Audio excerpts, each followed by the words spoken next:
honor to introduce to you Director Bong.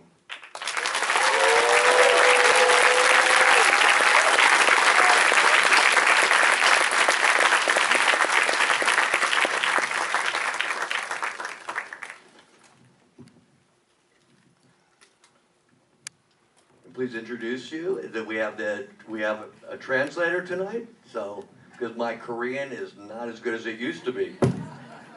Hello.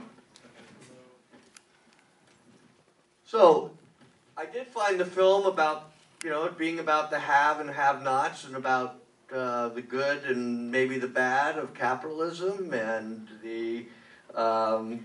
and also the theme of coexistence. Can you talk about that? Just a small subject. 제목 자체가 패러사이트니까 영화의 그럼 누가 기생충일까 뭐 이런 의문을 가질 수밖에 없겠죠. Since the title is Parasite, I think we naturally have to ask ourselves then who is the parasite?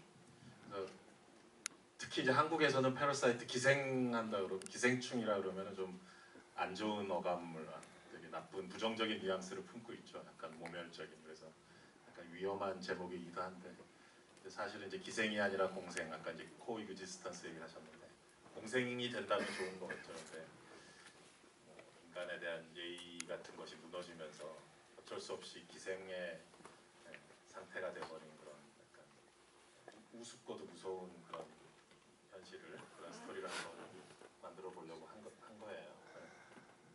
In particular, in Korea, the word parasite carries very negative connotations. It carries a lot of disdain and humiliation. So as a title, it was pretty risky to call this Parasite. But at the same time, as you mentioned, this film is also about coexistence. And of course, it would be great if we could all coexist rather than be parasites. But I think this story really shows what happens when the basic respect we should have for another person, the moments when those are destroyed and we end up becoming parasites when we don't have any choice but to become parasites.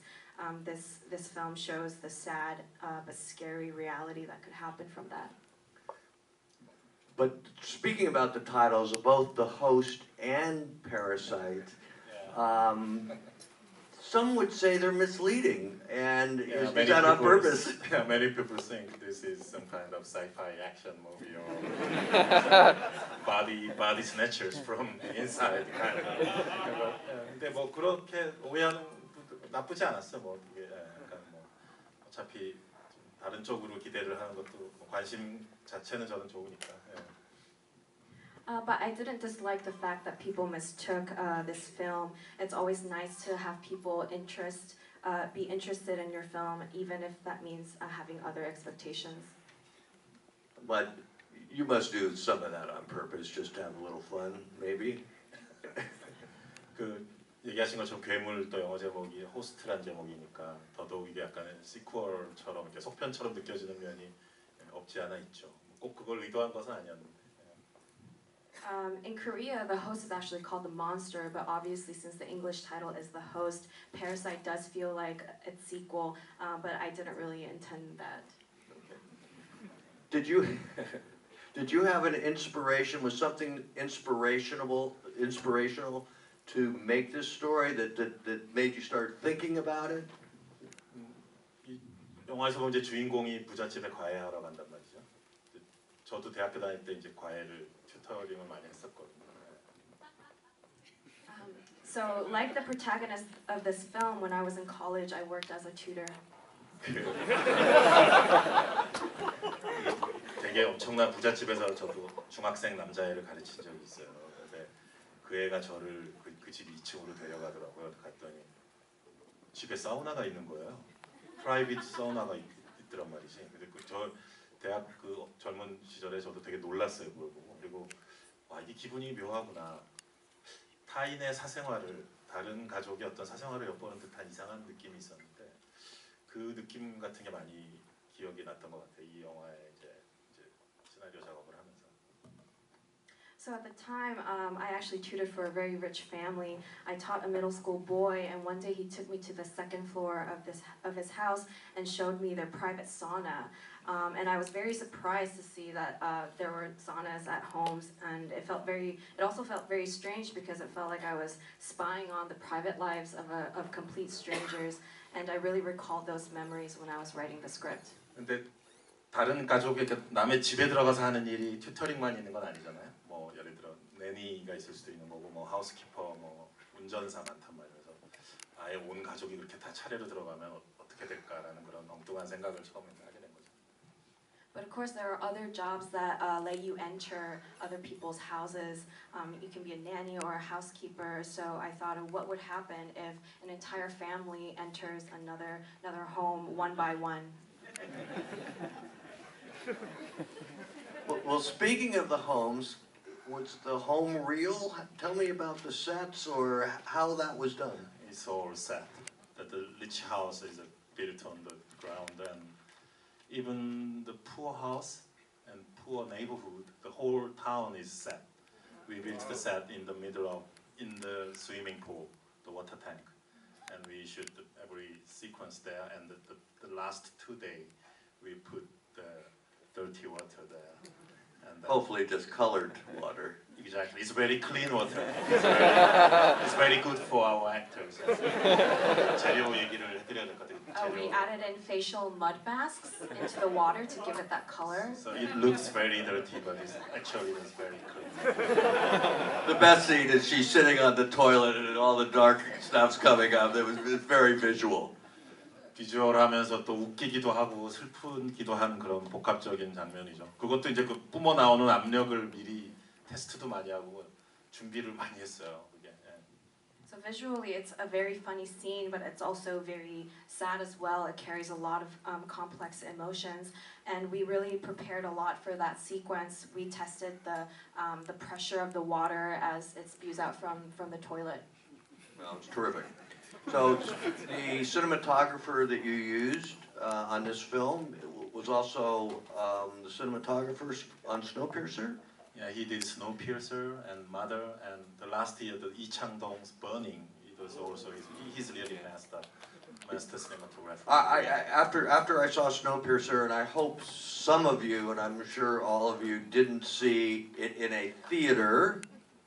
Most of you saw it probably via a different way, unfortunately, because the sound on that film, the what? It's on Netflix now. Well, the Atmos sounded. It's okay. But it was so beautifully shot. And then I saw him shoot this film, and when they're coming back from the house and going to the water tank, and walking down those stairs. I mean, it's just a brilliant lighting, everything. He's really something. 그 코멘트를 해주셔서 되게 고마운데 그 씬 있잖아요. 그러니까 부잣집에서 탈출해서 가난한 집으로 이제 계속 내려오는 그 비 시퀀스에 저나 촬영 감독이 정말 욕심을 많이 냈었죠. So thank you for that comment, in particular about that rain sequence, where the family escapes the rich house and they descend into the poor neighborhood. That entire rain sequence, it was something that the DP and I were really ambitious about. 감독들이 원래 다 그런 좀 욕망이 있어요. 그러니까 뭐 구로사와 아키라의 어떤 세븐 사무라이를 능가하는 비신을 찍고 싶은 그런 욕심들이 있죠. I think every film director has the desire to pull off an amazing rain sequence that is maybe better than Kurosawa Akira's Seven Samurai. 네, 꼭 그걸 뭐 멋있고 싶어서 그렇게 찍었던 건 아니고 주제랑도 많이 직접적인 연관이 있었죠. 이제 그 물이 위에서 아래로만 내려가잖아요. 그래서 어떻게 보면 되게 슬픈 그 흐름을 보여주는 거예요. 부자로부터 가난한 쪽으로 내려가는 거죠, 물이. 그래서 그 주인공의 다리 사이로 흘러가는 그 물이 결국 자기 집을 향해서 가고 있는 거잖아요. 이제 가보면 집이 잠겨 있고.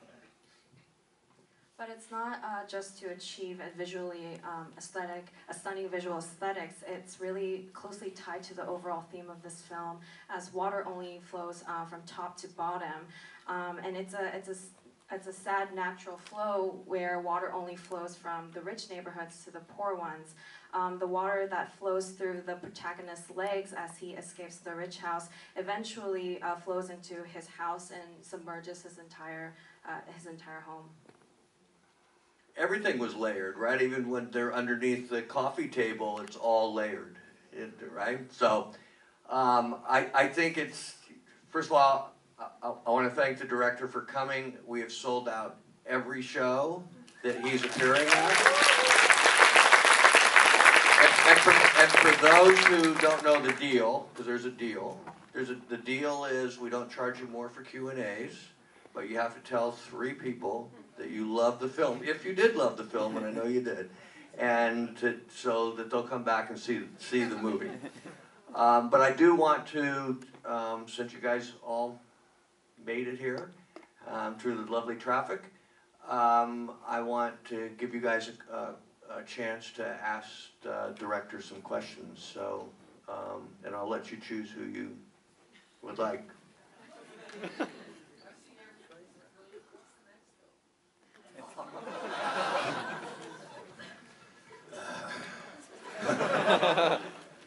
두 편을 준비하고 있어요. 근데 하나는 한국어 영화고 하나는 영어 영화인데요. 네.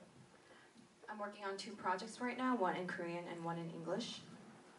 It's all small size movie, like Parasite or Mother. So, 큰 예산의 영화를 하니까 좀 힘든 게 많더라고요. 정신도 없고. So I found a lot of struggles of working on big budget films. It was a hectic process. 저 전 작품이 옥자였잖아요. 물론 되게 즐거운 좋은 작업이었는데 제 입장에서는 되게 큰 예산 영화였어요. 미국 기준으로 보면 뭐 그냥 중간 예산이겠지만 여기 우리 옥자 같이 했었던 여기 크루 멤버도 오셨네요. 반갑네요. 근데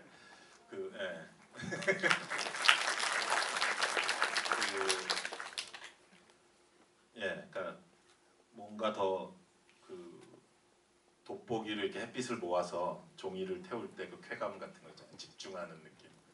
햇빛을 모아서 한 점을 태우는 그런 느낌으로 작업했는데 패러사이트는 앞으로도 좀 그런 작업을 계속 하고 싶다는 생각이 드는 거죠. 네. So working on Okja was a great experience, but for me it was a big budget film. Of course, in the U.S. it would be considered a mid-sized budget.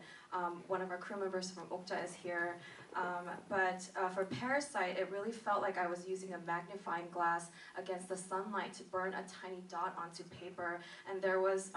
I felt a lot of excitement that came from that sort of focused approach, and that's something that I would like to continue on in the future. Next. I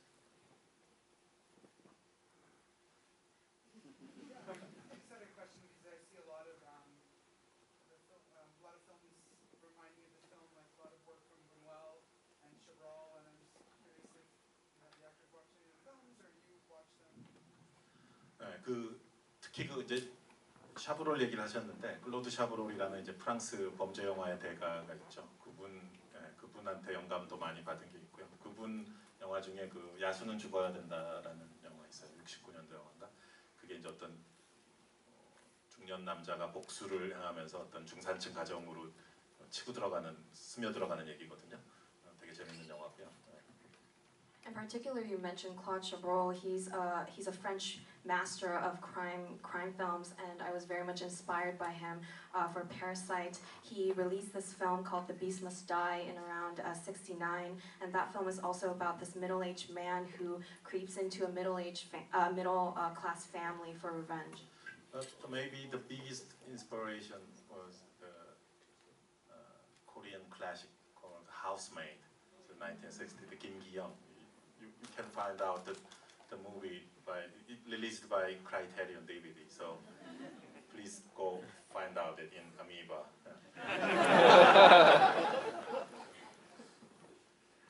All right, somebody back in the expensive seats. There you go. Yep, you.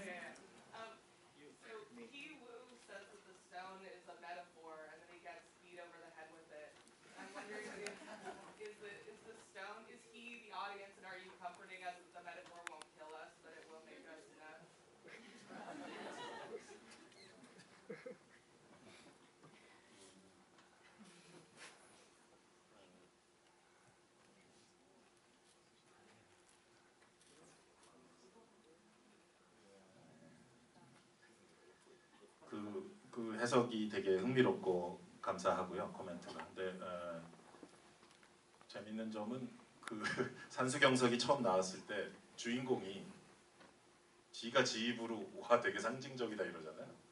보통 그런 거는 관객들이 보면서 야 상징일까? 이래야 되는 건데 먼저 배우가 자기 입으로 메타포리컬하다고 선언을 해버린단 말이죠. 네. That's a really interesting interpretation, and thank you for it.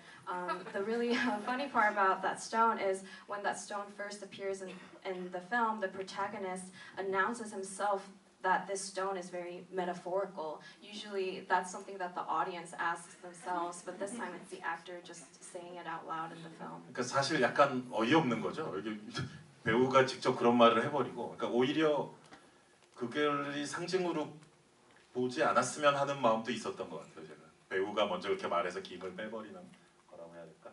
어떻게 통역해야 되지? 근데 어쨌든 그러다가 그 돌이 결국 자기의 머리를 이렇게 막 내려 찍잖아요. 그러니까 정말 되게 물리적인 하나의 어떤 흉기이자 물건이 되는 거죠. 그 상징적인 어떤 말했던 그 머리를 내려치는 거니까요. So in fact, it's a little strange for the character to say that himself, and I think I added that in so that the audience doesn't see it as a metaphor or just a symbol. It's almost disappointing the audience's expectation that this stone will end up becoming this grand metaphor.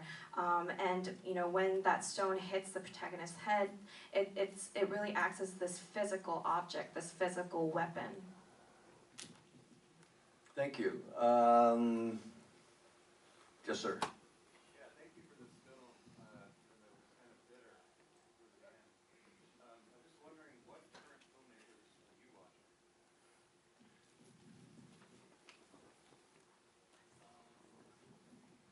많죠. 뭐 저도 그냥 영화관 중에 한 명이에요. 그래서 보는 감독들은 일단 되게 많고요. 네. There's so many directors. I myself am a big fan of films. 여기 Q&A 하러 들어오기 전에 여기 이제 잠시 밖에서 얘기 나눴었는데 이제 마틴 스콜세지, 아이리시맨에 대해서 얘기를 막 많이 나눴어요. 그래서 저도 지금 보고 싶어 죽겠는데 이 스케줄 때문에 시간이 없는 거야. 미칠 노릇이죠. 네. Please don't make a film that long. So just before the Q&A, we were discussing The Irishman by Martin Scorsese, and I'm really dying to see it, but I've been so busy with my promotional schedule. It's driving me crazy. 스콜세지는 뭐 저뿐 아니라 모든 영화광들이 다 보고 싶어하는 영화를 항상 만드는 사람이고, 뭐 데이비 핀처라든가 또 일본의 키요시 쿠로사와 같은 감독들 늘 항상 신작을 기다리고 있는 감독들이죠. And of course, every cinephiles they get excited to see the new Scorsese. But I'm also a huge fan of David Fincher and this Japanese director Kiyoshi Kurosawa. These are filmmakers who I'm always excited to see.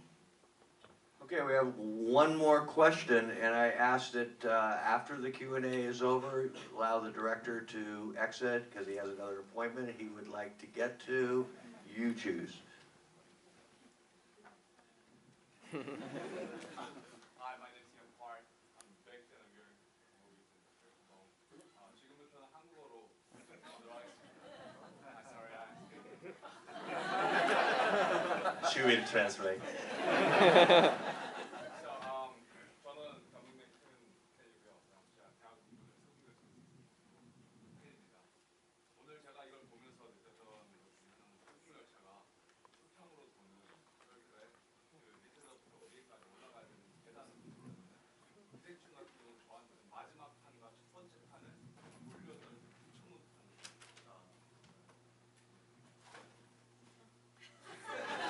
This is a first.